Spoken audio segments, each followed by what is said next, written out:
حکیم لقمان کے دور میں ہر چیز کو زبان دی گئی تھی، ہر بے زبان کو زبان تھی۔ جڑی بوٹیاں خود بول کر حکیم لقمان کو بتا دیتی تھیں کہ ہم اس مرض کی دوا ہیں یا ہم سے اس مرض کی شفا لو۔ اس حوالے سے ایک واقعہ بہت مشہور ہے کہ حکیم لقمان نے سمندر کے دوسرے کنارے کو ڈھونڈنے کا فیصلہ کیا اور ان کے پاس ایک طوطا تھا جو ان سے باتیں کیا کرتا تھا۔ حکیم لقمان نے اپنی حکمت سے جڑی بوٹیوں سے ایک ایسی دوا تیار کی جس کے کھانے سے طوطا بغیر کچھ کھائے پیے بنا تھکے 6 مہینے تک اپنی اڑان جاری رکھ سکتا تھا۔ حکیم لقمان نے ایسی گولی تیار کر دی اور اپنے طوطے کو کھلا دی اور دوسری گولی طوطے کے گلے میں باندھ دی اور طوطے کو نصیحت کی کہ تم اس گولی کو کھا کر 6 مہینے تک بنا تھکاوٹ کے، بنا بھوک پیاس کے اڑ سکتے ہو، اور ساتھ ہی یہ نصیحت کی کہ اگر تمہیں کہیں پر بھوک اور پیاس اور تھکاوٹ محسوس ہو تو تم دوسری گولی کھا کر وہیں سے واپس ہو جانا اور آگے مت جانا۔ طوطے نے حکیم لقمان سے اجازت لی اور سمندر کی طرف اڑ چلا۔ طوطا مسلسل اپنی اڑان 6 مہینے تک جاری رکھا ہوا تھا، لیکن اسے ابھی تک سمندر کا دوسرا کنارہ نہیں ملا تھا۔ طوطے کو اڑتے ہوئے جب 6 مہینے سے زیادہ ہو گئے، اب اسے بھوک اور پیاس محسوس ہونے لگی، تھکاوٹ بھی محسوس ہونے لگی، مگر یہاں تک جہاں تک وہ جا چکا تھا وہاں سمندر کا تو کنارہ دور، کوئی پتھر یا چٹان بھی نہیں تھی جس کے اوپر بیٹھ کر وہ سانس لے سکے۔ آگے جانے کے بعد آخر کار اسے ایک سمندر میں چٹان نظر آئی۔ اس کے اوپر جا کر طوطا بیٹھ گیا۔ دراصل وہ چٹان نہیں بلکہ ایک بہت بڑی مچھلی تھی، لیکن طوطے کو ابھی یہ پتہ نہیں تھا کہ یہ چٹان نہیں، ایک بہت بڑی مچھلی ہے۔ طوطے کو یہ پتہ نہیں تھا یہ چٹان نہیں، بہت بڑی مچھلی ہے، تو بہت بڑی مچھلی ہے۔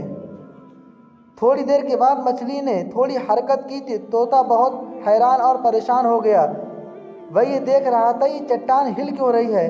جب مچھلی نے اپنا منہ باہر نکالا تو وہ مچھلی بھی اس طوطے کو دیکھ کر حیران رہ گئی اور اس طوطے سے بات کرنے لگی، کیونکہ اس وقت اللہ کی ہر چیز کو زبان دی گئی تھی۔ اس لیے مچھلی نے اس طوطے سے پوچھا تم کون ہو اور یہاں تک کیسے پہنچے؟ طوطے نے کہا تم کون ہو؟ تو مچھلی نے کہا میں سمندر کی ایک مخلوق ہوں۔ جب طوطا بہت حیران ہوا اور بولنے لگا کہ اللہ کی پناہ، میں نے اپنی زندگی میں آج تک اتنی بڑی مخلوق نہیں دیکھی۔ پھر اس نے کہا میں حکیم لقمان کا طوطا ہوں اور مجھے حکیم لقمان نے سمندر کا دوسرا کونا ڈھونڈنے کے لیے بھیجا ہے۔ میں نے بہت زیادہ سفر کیا ہے، ابھی تک مجھے سمندر کا دوسرا کنارہ نہیں ملا اور اب میں تھک گیا ہوں اور اب میں اس سے زیادہ آگے نہیں جا سکتا۔ کیا تم جانتی ہو کہ سمندر کا دوسرا کنارہ کہاں ہے؟ تو مچھلی نے کہا کہ تم مجھے پہلے یہ بتاؤ کہ تم یہاں تک پہنچے کیسے؟ نہ تو یہاں کوئی پہاڑ ہے، نہ ہی کوئی جنگل ہے، نہ ہی کوئی درخت ہے جس پر بیٹھ کر تم آرام کر یہاں تک پہنچ جاؤ۔ تب اس حکیم لقمان کے طوطے نے اس مچھلی کو سارا ماجرا بتایا۔